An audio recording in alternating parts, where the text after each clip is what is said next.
السلام عليكم ورحمة الله وبركاته. meel kastoo joogtaan asxaabta ku xidhan kanaalka waxaan maanta eegaynaa masaska ugu waaweyn kuwaas oo caalamka oo dhan laga diiwaan galiyay. haddii aan ku horeyno midka ugu weyn ee kaalinta koobaad ku jira waa midka loo yaqaano Green Anaconda, midkaas oo laga helo kaliya qaaradda America, gaar ahaan South America sida Brazil iyo Venezuela.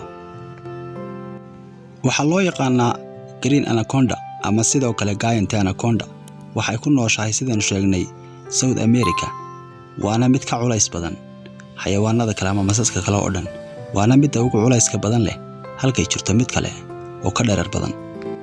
waxaa loogu yeeraa maska labaad oo ah isagu midka ugu dheer kana dheer midani kale oo loo yaqaano Giant Anaconda. waxaa midani loo yaqaanaa Python, waxaana laga helaa wadamada ka hooseeya Saxaraha, Nepal, Hindiya, Bangladesh, Sri Lanka iyo South Asia oo dhan. haddaba masaskani inta badan ma aha qaar sun leh, balse ilkahoodu waa qaar aad u halis badan. waxaana la sheegaa in maskan dambe ee loo yaqaano Python looga isticmaalo dawo ahaan dalka Nigeria laguna daweeyo cudurrada qaar.